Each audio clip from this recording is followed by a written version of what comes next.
मित्रों, हार्दिक अभिनंदन है हमारे YouTube चैनल पर। दोस्तों, हमने जो है हमारा टॉपिक है ऐतिहासिक काल। ऐतिहासिक काल में हम पढ़ रहे हैं ऋग्वैदिक काल।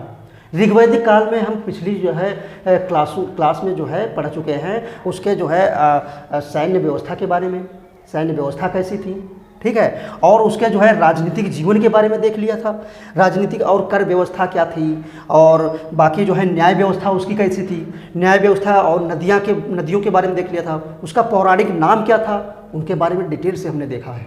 अगर आप लोग जो है नए जुड़े हो तो पिछली जाके क्लास में देख सकते हैं, जिसका लिंक जो है डिस्क्रिप्शन में दिया होगा, और साथ में प्ले लिस्ट भी बनी हुई है। शुरुआत से वीडियो पड़े हुए हैं और बहुत कम समय में पड़े हुए हैं। तो दोस्तों, आप लोग जो है अगर पिछली क्लास देखना चाहते हैं तो वहाँ से देख सकते हैं। अगर पिछली क्लास नहीं देखेंगे तो समझ में नहीं आएगा, क्योंकि हिस्ट्री ऐसी ही क्लास है जो अगर पिछली क्लास नहीं देखेंगे तो नहीं समझ में आएगा। तो इसलिए आप लोग दोस्तों पिछली क्लास अवश्य देखें।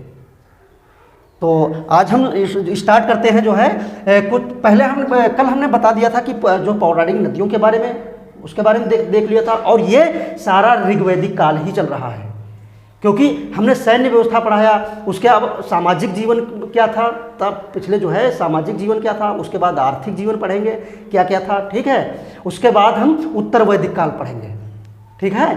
तो आज जो है आप लोगों को हम जो है एक चीज़ आप लोग देख लीजिए, जो ये प्रमुख जन था, पंचजन जो थे, और यहाँ पर दसरा के युद्ध हुआ था, इसका जो है प्रमाण मिला है जो है इसमें ऋग्वैदिक काल में, ऋग्वेद में ही, ठीक है। तो ये युद्ध बेसिकली जरूर पूछ लेते हैं, तो आप लोगों को ये युद्ध के बारे में समझना चाहिए, ठीक है। तो आज देखते हैं ये जो है प्रमुख जन के बारे में। प्रमुख जन जो है ये पंचजन थे, इसका उल्लेख जो है ऋग्वेद में ही मिला है। ये कौन कौन थे, तो इनका जो है ये नाम था पुरु, यदु, अनु और द्रुह और तुर्वस। ये जो है प्रमुख जन पंचजन थे, ठीक है। और उसके बाद जो है दसरा की युद्ध जो हुआ था, तो इसमें जो है यह विश्व का प्रथम युद्ध माना जाता है। इसका जो है प्रमाण ऋग्वेद में ही मिला है, इसलिए ये मोस्ट इम्पोर्टेंट है। मित्रों, शेयर जरूर कर दें अपने दोस्तों को, ताकि जो है वो लोग देख सकें, ठीक है। बहुत इंपॉर्टेंट क्लास चल रही है। और दसरा के युद्ध के बारे में हम देखते हैं, तो ये विश्व का प्रथम युद्ध माना जाता है, ठीक। इसमें 10 राजाओं का युद्ध हुआ था। 10 राजा जो है युद्ध किए थे, और किसके विरुद्ध, तो राजा सुदास के विरुद्ध मध्य हुआ था। और ये कहाँ पर हुआ था, तो एक परशुनी नदी थी, उसके किनारे यह युद्ध हुआ था, ठीक है। और बहुत इंपॉर्टेंट है, ये नदी बहुत ज़्यादा पूछी जाती है, तो परशुनी नदी पर हुआ था, और इसका जो है नाम रावी नदी है, प्रेजेंट टाइम में रावी नदी है। और पौराणिक में अगर देख लिया जाए, ऋग्वेद में जो इसका उल्लेख किया गया है, तो इसका नाम है परशुनी नदी, ठीक है। इसमें जो है ये जो भरत जन से युद्ध हुआ था, तो कैसे हुआ था, भरत जन जो है इनके पुरोहित पहले जो है मुनि विश्वामित्र थे। कौन थे, मुनि विश्वामित्र। लेकिन जो है जब राजा सुदास जो थे, तो भरत मुनि जो है जो विश्वामित्र थे उनको हटा करके गुरु वशिष्ठ को नियुक्ति किया था। पुरोहित जो थे विश्वामित्र को हटा करके गुरु वशिष्ठ को पुरोहित अपना नियुक्ति किया था। तो इसलिए जो है जब विश्वामित्र नाराज हो गए तो विश्वामित्र अलग जो है इनके विरुद्ध एक 10 राजाओं को इकट्ठा किया, इनके विरुद्ध, किसके विरुद्ध, राजा सुदास के विरुद्ध। और जो है जब राजा सुदास के विरुद्ध जो है इनके जो है पंचजन जो है, जो 5 जन ये थे, ये पंचजन जो हमने पूर्व, यदु और अनु और द्रुह तुर्वस को बताया था, तो ये जो है जब विश्वामित्र पंचजन ये थे, और प्लस अन्य 5 राजाओं को इकट्ठा किया, ठीक। तो जो है ये इधर तो हो गए विश्वामित्र, और इधर जो है भरत जन, ये अपने जो है राज्य से जितने सैनिक थे उनको इकट्ठा किया, और जो है राजा सुदास से और पंचजन प्लस 5 अन्य जन जो थे उनके विरुद्ध बहुत घनघोर युद्ध हुआ था, और जिसमें जो है राजा सुदास जो है विजयी हुए थे। इसलिए जो है ये बहुत इंपॉर्टेंट है, क्योंकि ये प्रथम युद्ध था, और इसका उल्लेख जो है ऋग्वेद के 7वें मंडल में मिलता है। कहाँ पर मिलता है, ऋग्वेद के 7वें मंडल में। दोस्तों, बहुत इंपॉर्टेंट क्लास है, और ये युद्ध जरूर पूछा जाता है, कोई भी एग्जाम हो, क्योंकि कोई भी एग्जाम हो यहाँ से एक क्वेश्चन जरूर पूछा जाएगा। दोस्तों आप सभी लोग साथ साथ में नोट जरूर करें। अब हम देखते हैं आगे उसके जो है सामाजिक जीवन के बारे में देख लेते हैं। इनके सामाजिक जीवन, क्या इनका सामाजिक जीवन कैसा था तो ये देख लेते हैं। तो इसमें जो है प्रारंभ में आर्य लोग जो थे 3 भागों में विभाजित थे। कितने भागों में? 3 भागों में आर्य लोग विभाजित थे। कौन कौन से? तो वो है पुरोहित। पुरोहित को सर्वश्रेष्ठ माना जाता था। क्या माना जाता था? पुरोहित जो था सर्वश्रेष्ठ था। और सेनानी जो था ये रक्षा करने वाला था, ये दूसरे नंबर का था। इसको भी जो है सर्वश्रेष्ठ माना जाता था, ये दूसरे नंबर का। और अन्य जो सामान्य जन थे, जैसे भी पंचजन लोगों को बताया हमने, तो ये जो है सामान्य जन थे। तो 3 भागों में डिवाइड किया गया था इसको, आर्य लोगों को। ठीक है, अब हम देख लेते हैं ऋग्वेद के 10वें मंडल में पुरुष सूक्त का वर्णन किया गया है। किसका? 10वें मंडल में पुरुष सूक्त का वर्णन किया गया है। कहां पर किया गया है? ऋग्वेद में जो है पुरुष सूक्त के 4 वर्णों का उल्लेख किया गया है। किसका? ऋग्वेद के 10वें मंडल के पुरुष सूक्त में 4 वर्णों का उल्लेख किया गया है। 4 वर्ण कौन थे? तो वो थे ब्राह्मण, दूसरा क्षत्रिय, तीसरा वैश्य और चौथा शूद्र। ये जो है 4 वर्णों का उल्लेख किया गया है। ब्राह्मण का क्या कारण था? तो ये जो है ये लोग जो है मतलब ब्राह्मण वाला जो है पंडित वाला काम करते थे, इनको अलग अलग डिवाइड कर दिया गया था। ठीक है, और जो है जो क्षत्रिय थे इनको जो है जो क्षत्रिय लोग थे तो इनको सैन्य वाला कार्य दिया जाता था, सेनानी वाला। और जो ये वैश्य था ये व्यापारी थे। ठीक है, और जो शूद्र थे ये सेवा के लिए रखे जाते थे। लेकिन इसमें एक चीज और दिया गया है, क्योंकि ये जो है कर्म पर आधारित था। क्या था? तो जो ये 4 भागों में तो डिवाइड किया गया था, लेकिन इसमें एक चीज और है, ये कर्म पर आधारित था। जैसा इनका कार्य था वैसे ही उनको मतलब जो है सम्मान दिया जाता था। ठीक, चाहे वो ब्राह्मण हो, चाहे क्षत्रिय हो, या वैश्य या शूद्र हो, उनके कार्य पर ही विभाजन किया गया था। समझ रहे हैं? और अब हम देख लेते हैं परिवार कैसा था ऋग्वैदिक काल में। परिवार कैसा था? तो परिवार जो है ये संयुक्त परिवार था, मतलब साथ साथ में सब लोग मिलकर के रहते थे। और इसमें जो है पशुपालन पर आधारित था। यह जो है पशुपालन पर आधारित था। और इसमें जो है पशुपालन पर इसलिए आधारित था। और एक चीज़ और है कि सबसे ज़्यादा जो लड़ाइयाँ हुई थी वो जो है गायों पर सबसे ज़्यादा होती थी, पशुओं पर भी होती थी पहले, इसलिए जो है ये पशुपालन पर आधारित था। ठीक है, और जो है इसमें एक अब जो हम बताने जा रहे हैं ये बहुत इम्पोर्टेंट है। मतलब हर क्वेश्चन जो है चाहे कोई भी एग्जाम हो वहाँ से एक क्वेश्चन जरूर पूछा जाता है। कौन सा? तो ये सब गाय को क्या कहा जाता था? तो गाय को अघन्या कहा जाता था, और पुत्री को दुहिता कहा जाता था। क्या कहा जाता था? गाय को अघन्या, पुत्री को दुहिता कहा जाता था। और अतिथि जो थे, वो जो अतिथि आते थे मेहमान बन करके, उनको जो है गोहन कहते थे। ये क्वेश्चन यहाँ से हर एग्जाम में पूछा ही जाता है। आप लोग अगर एग्जाम देखे होंगे, अगर उसका पैटर्न देखे होंगे, या कहीं कोई भी जो पिछला एग्जाम हुआ है आप लोग देख सकते हैं, यहाँ से क्वेश्चन एक जरूर पूछा जाता है। चाहे वो गाय पर पूछ लें, या पुत्री पर पूछ लें, या फिर अतिथि पर पूछ लें ऋग्वैदिक काल में। चाहे वो बीएड एंट्रेंस एग्जाम हो, यहाँ बीएड एंट्रेंस एग्जाम में भी ये चीज़ें पूछ ली जाती हैं। तो अगर बीएड एंट्रेंस एग्जाम जो दे रहे हैं वो उनके लिए भी बहुत इंपॉर्टेंट है, तो यहाँ से क्वेश्चन जरूर पूछे जाते हैं। और उसके बाद देख लेते हैं जो महिलाएं जो थी, महिलाओं की स्थिति क्या थी उनके बारे में देख लेते हैं। ऋग्वैदिक काल में महिलाओं की स्थिति क्या थी? तो जो स्थिति थी ऋग्वैदिक काल में बहुत अच्छी थी। समझ रहे हैं? महिलाओं की स्थिति बहुत अच्छी थी। और इसमें इसका कारण देख लेते हैं। कारण क्या था? उपनयन संस्कार, शिक्षा का अधिकार था। महिलाएं जो थी शिक्षा का अधिकार था उनको। क्या था? शिक्षा का अधिकार था। और जो है इनको जो है स्त्रियों का जो संपत्ति पर भी अधिकार, संपत्ति पर अधिकार नहीं था, मतलब शिक्षा पर अधिकार था। और जो है उपनयन संस्कार हो सकता था, और स्त्रियों का जो है संपत्ति पर अधिकार नहीं था।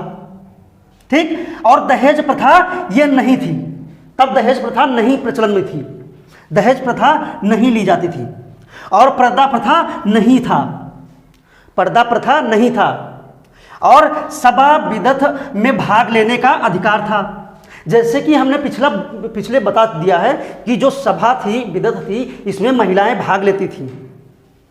ठीक है। तो इसलिए जो है बहुत इंपॉर्टेंट है, आप लोग साथ साथ में नोट जरूर करते रहे। कहो ये मतलब एक बार हम फिर से जो है बता दें कि स्त्रियों की स्थिति कैसी थी। तो उसका कारण देख लेते हैं। कारण उपनयन संस्कार में अधिकार था, मतलब शिक्षा भी जो है उनको दिया जाता था, और दहेज प्रथा नहीं था, पर्दा प्रथा नहीं था, सभा विदत में भाग लेने का अधिकार था स्त्रियों को, ठीक है। लेकिन स्त्रियों का जो है संपत्ति पर अधिकार नहीं था, ये जो है संपत्ति पर अधिकार नहीं था। और अब हम देख लेते हैं जो उस काल की जो विदुषी महिलाएं थीं, जैसे जो ऋषि मुनि थे, जैसे जो विद्वान थे, उनको जो विद्वान थे, जो पुरुषों में उनको विद्वान कहा जाता था। उसी समय में जो महिलाएं थी विदुषी थी, जो विद्वान थी, बहुत ज़्यादा पढ़ी लिखी थी, उनको विदुषी महिलाएं बोला जाता था। तो वो जो थी ये महिलाएं थी, कौन कौन थी? तो लोपा थी, मुद्रा थी, घोषा थी, अपाला, और ये जो है सिक्ता और विश्वारा, ये महिलाएं थी जो कि विदुषी में कुछ महिलाएं थी, ठीक है।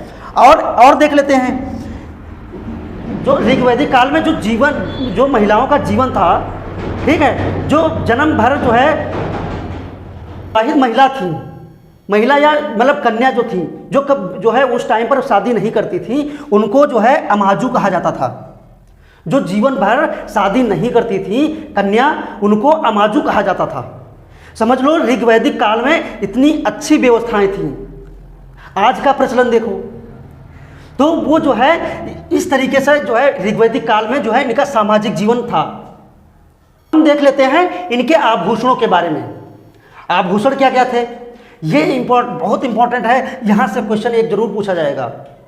वहाँ ये तो जो गाय वाला हमने बताया था, गाय को क्या कहते थे, ठीक, वो जो है वो भी सबसे ज़्यादा पूछा जाता है। और यहाँ से जो है और कन्या को का क्या कहा जाता था, ये सारी चीज़ें पूछ ली जाती हैं। और आभूषण के बारे में पूछ लिया जाता है, ठीक है। तो आभूषण जो थी तो ये रुक्म थी, जो आभूषण थी ये गले का स्वर्ण हार था, ठीक, जो गले का स्वर्ण हार था उसको रुक्म कहते थे। क्या कहते थे? रुक्म कहते थे। और दूसरा था निष्क। निष्क जो था ये स्वर्ण का ढेर आभूषण था। क्या था? स्वर्ण का ढेर आभूषण था, उसको जो है निष्क कहते थे। अयस जो था यह तांबा और कांसा था। तांबे और कांसे को क्या कहते थे? अयस कहते थे। और ये कहाँ पर कहते थे? तो ऋग्वैदिक काल में। आगे आगे जब हम बढ़ेंगे तो इसको अलग अलग तरीके से बताया गया है, ठीक। तो ऋग्वैदिक काल में अगर पूछा जाए तो निष्क को जो है जो था ये स्वर्ण का ढेर आभूषण था, और अयस जो था ये तांबा और कांसे को कहते थे, ठीक। और चांदी और लोहे का उल्लेख इसमें नहीं किया गया है। क्या था? चांदी और लोहे का उल्लेख ऋग्वैदिक काल में नहीं किया गया है। अब हम देख लेते हैं भोजन। इनका भोजन कैसा था? तो भोजन जो था ये शाकाहारी और मांसाहारी दोनों प्रकार का भोजन करते थे। शाकाहारी मांसाहारी दोनों प्रकार का भोजन तो करते थे, लेकिन इसमें जो है जो गाय से संबंधित भोजन जो सबसे ज़्यादा बताते थे। तब गाय बहुत ही जो है इनका सबका जो है सबसे प्रिय जो पशु थी वो गाय थी। तो इसमें जो है दूध, घी और मक्खन का ये बहुत ही महत्वपूर्ण था, क्योंकि इसका यूज ज़्यादा, सबसे ज़्यादा इसका सेवन करते थे ये लोग। और जो है इसमें ये बहुत ज़्यादा महत्व रखता है, क्योंकि इसमें चावल और मछली और नमक का प्रयोग नहीं किया गया था। समझ रहे हैं? मांसाहारी और शाकाहारी दोनों तो थे, लेकिन इसमें जो है चावल और मछली और साथ में नमक का प्रयोग नहीं करते थे, ठीक है। अब देख लेते हैं सुरा से। ये क्या था? तो ये एक मतलब जो है शराब, जैसा आप लोग जानते हैं शराब का जो है प्रयोग, इसकी निंदा की गई थी, इसका प्रयोग नहीं किया जाता था।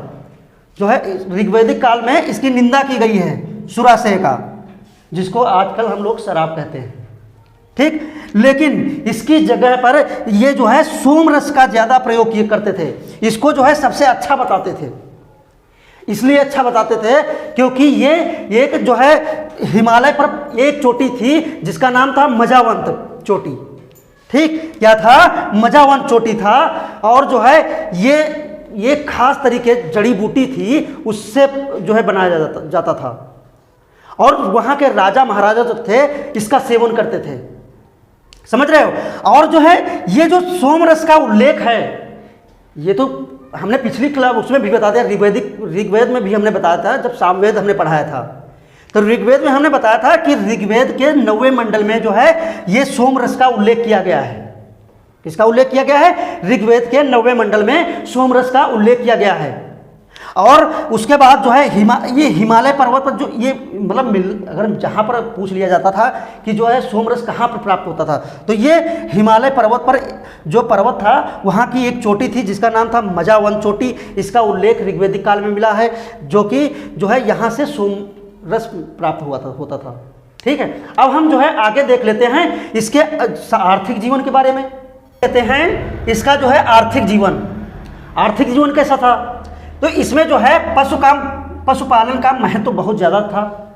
पशुपालन जो है बहुत ज़्यादा, हमने बताया भी जो है जो गाय को लेकर के सर्वाधिक लड़ाइयाँ भी हुई हैं उनके बारे में देख लेते हैं। ठीक, तो अधिकांश लड़ाइयाँ गायों को लेकर के हुई हैं, क्योंकि गाय बहुत महत्वपूर्ण थी। अगर किसी वस्तु को आदान प्रदान करते थे तो गाय को लेकर के जो है आदान प्रदान करते थे। इनका जो आर्थिक जीवन था वो गाय सबसे ज़्यादा महत्वपूर्ण इसलिए था क्योंकि जो है इसमें सर्वाधिक उल्लेख 176 बार किया गया है। कहाँ पर किया गया है? ऋग्वैदिक काल में ही सर्वाधिक जो है 176 बार इसका उल्लेख किया गया है। और गाय के युद्ध हेतु जब गाय का युद्ध होता था तो उसका एक शब्द जो था गविष्ठ का यूज करते थे। मतलब जो है इसका ये जो है युद्ध करते थे तो ये शब्द का प्रयोग करते थे, और इसका अर्थ होता है गायों की खोज। जब गाय चुरा ली जाती थी, देखिए गाय बहुत महत्वपूर्ण थी क्योंकि ये लोग जो है सर्वाधिक लड़ाइयाँ गायों पर ही करते थे। देखते हैं दूसरा प्रमुख पशु कौन था। क्या दूसरा प्रमुख पशु कौन था? पहला तो गाय थी, दूसरा था घोड़ा। ये प्रमुख पशु था। ठीक है, अब हम देख लेते हैं जो जब पशु चुरा जाते थे तो एक और शब्द का प्रयोग किया जाता था जिसको कहते थे पड़ी। क्या कहा जाता था? पड़ी कहा जाता था। और ये जो है पड़ी कहा जाता था। ठीक, अब हम देख लेते हैं कृषि कैसी थी वहाँ की, तो उसके बारे में देख लेते हैं। तो जो है कृषि का महत्व नगण्य था। मतलब इसका जो है कृषि का महत्व नगण्य था क्योंकि इसमें जो है सबसे ज़्यादा जो है पशुओं के बारे में ही बताया गया है, इसलिए जो है पशु के बारे में ज़्यादा नहीं जो है साक्ष्य मिले हैं। और जो है इसमें एक ही अनाज का प्रयोग किया जाता था, उगाया जाता था, जो था जौ का उल्लेख जो है सबसे ज़्यादा किया गया है। समझ रहे हैं? और जो है इसका जो है उल्लेख जो 24वें श्लोक में किया गया है। ठीक है, अब हम देख लेते हैं क्या क्या कहा जाता था। जैसे जो मापक यंत्र था उसको क्या कहा जाता था? तो ये उर्दर जो था, ये अनाज मापक यंत्र था। क्या था? अनाज मापक यंत्र था। और लांगल ये हल था। लांगल जो था ये हल था, एक प्रकार का हल था। और आता है सीता जो था ये हल से जो है जुती भूमि, जो नालियाँ थी, जो नालियाँ बनाई जाती थी, क्यारियाँ जो थी, वो जो है उसमें जो है जो जुती हुई उसको कहते थे सीता। समझ रहे हो? सीता कहते थे। और जो है अब देख लेते हैं जो है उद्योग क्या था। उद्योग क्या था? है आर्थिक जीवन में जो है कृषि के बारे में देख लिया और पशुपालन के बारे में देख लिया। अब उद्योग के बारे में देखते हैं। तो इसमें जो है सर्वाधिक जो है बढ़ईगिरी का प्रमुख उद्योग था। मतलब जो है बढ़ईगिरी वाला उद्योग था। इसमें जो है रथ बनाते थे ये लोग, क्योंकि जब राजा महाराजा लोग युद्ध करते थे तो रथ का सबसे ज़्यादा प्रयोग किया जाता था। इसीलिए जो है बढ़ईगिरी को प्रमुख उद्योग धंधा मानते थे। ये शब्द इसका प्रयोग जब करते थे, जैसे जब बढ़ईगिरी का प्रमुख मतलब जो उद्योग था, और जो है इस शब्द का जो उल्लेख जो करते थे तो तक्षण कहते थे। उसको क्या कहते थे? तक्षण का प्रयोग करते थे। अब हम देख लेते हैं उनके धार्मिक जीवन, व्यापार के बारे में। इनका व्यापार क्या था? तो व्यापार जो है गायों को विनिमय के माध्यम, मतलब उसका माध्यम रखते थे। जैसे कोई भी चीज़ अगर किसी को आदान प्रदान किया जाता था तो जो है ये गायों का विनिमय करते थे। ठीक है, इसका माध्यम रखते थे। और विदेशी व्यापार का कोई उल्लेख इसमें नहीं जो है मिला है। इनके धार्मिक जीवन के बारे में, किसके बारे में? धार्मिक जीवन कैसा था? तो धार्मिक जीवन में जो है ऋग्वेद में जो है बहुदेववाद का प्रचलन था। इसमें जो है 33 देवताओं का उल्लेख मिलता है। अब इस समय जो है 33 करोड़ देवताओं का उल्लेख मिल रहा है, लेकिन जो है ऋग्वेदिक काल में जो है ऋग्वेद में 33 देवताओं का उल्लेख था। समझ रहे हैं? और जो है जो प्रमुख देवता थे ठीक है, जो है बहुदेववाद में जो देवता आते थे, जो प्रमुख थे, वो जो है पृथ्वी के देवता थे, दूसरे आकाश के देवता थे और अंतरिक्ष के देवता थे। ठीक है, पृथ्वी के देवता, आकाश के देवता और अंतरिक्ष के देवता। अब ये कौन कौन थे वो देख लेते हैं।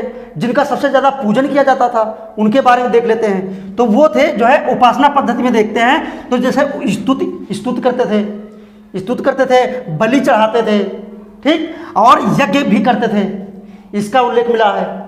और प्रमुख देवता जो थे जिनकी पूजा करते थे सबसे ज़्यादा, तो ये सबसे पहले पर आते थे इंद्र। ये जो है 250 सूक्त समर्पित थे इनको, ठीक है, ये सबसे इंपॉर्टेंट माने जाते थे। और ये किलों को माना जाता है कि ये किलों को तोड़ने वाले देवता इनको कहते थे, क्योंकि वर्षा नहीं होती थी, और वर्षा नहीं होती थी तो इनकी सबसे ज़्यादा पूजा करते थे, इसलिए सबसे ज़्यादा उल्लेख इन्हीं का मिला है। किसका? इंद्र जी भगवान का। और जो है उसके बाद अग्नि का उल्लेख मिला है दूसरे नंबर पर। पहले नंबर पर तो इंद्र है, दूसरे नंबर पर अग्नि, क्योंकि अग्नि जो थे ये जो है 200 सूक्त जो है इनका उल्लेख समर्पित है मतलब। और जो है ये मानव व देवताओं के मध्यस्थ का काम करते थे, क्योंकि जो है अग्नि सबसे पहले जो मंत्र पढ़ा जाता था तो अग्नि को लेकर के ही पढ़ा जाता था। किसको? अग्नि जो है ये जो है सबसे जो इनका मंत्र उच्चारण किया जाता था तो अग्नि को जो है लेकर के मंत्र किया जाता था, ठीक। और उसके बाद आते हैं वरुण जो है ये पहले देख लेते हैं। वरुण के बारे में, ये तीसरे नंबर के देवता थे। कितने नंबर के? तीसरे नंबर के देवता। ये जो है ये समुद्र व जल के देवता थे। किसके देवता थे? समुद्र और जल के देवता थे। और इसका उल्लेख जो है अगर देखा जाए तो ईरानी जो ग्रंथ थी, ईरानी ग्रंथ जो था जो है उसके जेद अवस्था में उल्लेख मिलता है। किसका? वरुण देवता का, ठीक। तो ये बहुत इंपॉर्टेंट है, जो है जेद अवस्था में जो है उसका उल्लेख मिलता है। और फिर और देख लेते हैं जो प्रमुख देवता थे। ये थे जो है ये जो अश्विन देवता थे, इनको जो है चिकित्सा का देवता कहा जाता था। अभी याद करने का तरीका ये है कि जो है डॉक्टर अश्विन करके जो है आप लोग याद कर सकते हैं, समझ रहे हैं। अश्विन के बाद जो आते हैं ये देवता, ठीक। ये जो है सबसे प्राचीन देवता थे और जो है वृषभ रूप में प्रदर्शित थे, ठीक है। और उसके बाद आते हैं रुद्र। ये जो है शिव का प्रारंभिक रूप है। इनकी भी पूजा की जाती थी, शिव जी की। और जो है इनका पूजा करने का, जैसे देवताओं की पूजा करते थे तो किस लिए करते थे? क्या इनका मतलब जो है उसके देवताओं की पूजा करने का मतलब पूजा जब करते थे तो इसका कारण क्या था? भौतिक कारण क्या था? तो ये जो है अपने सुख समृद्धि के लिए, भौतिक सुखों की प्राप्ति के लिए जो है इनकी सबकी पूजा करते थे, ताकि जो है ये लोग जो है अपने कार्य में बढ़िया अच्छा कार्य मतलब जो है भौतिक सुख प्राप्त कर सके। लेकिन मोक्ष के लिए नहीं करते थे। ये नहीं है कि क्वेश्चन ये भी पूछ लिया जाता है कि मोक्ष क्या मोक्ष के लिए ये लोग पूजा करते थे? तो ऐसा नहीं है, भौतिक सुखों के लिए पूजा करते थे। तो आज हमारा जो है आज जो हमने पढ़ाया, सामाजिक बारे में बता दिया, उनके आर्थिक बारे में बता दिया, व्यापार कैसा क्या करते थे और जो है उनका उद्योग धंधा क्या था, ठीक। इनके बारे में आज डिटेल से हमने देखा, ठीक। धार्मिक धार्मिक जीवन क्या क्या था। तो आज जो है आज के लिए जो है हमारा टॉपिक यहीं से मतलब जो है आज ऋग्वैदिक काल यहीं तक था। तो ऋग्वैदिक काल यहीं तक जो है क्वेश्चन जो भी पूछे जाते हैं यहीं तक पूछे जाएंगे। अब जो है अगला हम पढ़ेंगे उत्तर वैदिक काल में, समझ रहे हैं? उत्तर वैदिक काल पढ़ेंगे, उसके बारे में हम डिटेल से बताएंगे। तो आप लोग जो है शेयर जरूर कर दिया करें और साथ साथ में कमेंट जरूर दिया करें। और अगर आप मतलब कमेंट किया करें, अगर आप लोगों को अच्छी नहीं लगती हो वीडियो तो भले ही डिसलाइक कर दें, लेकिन कुछ पता तो चले कि अच्छी बन रही है जो है बेकार लग रहा है आप लोगों को। मतलब काफ़ी अच्छी वीडियो है, लेकिन आप लोगों को जैसे कुछ अगर बताएंगे तभी तो मोटिवेट मिलेगा। तो उसके लिए जो है आप लोग जो है ज़रूर कमेंट करें। तो आज के लिए इतना ही, और बाकी आपको नेक्स्ट क्लास में जो है बताएंगे। तो धन्यवाद।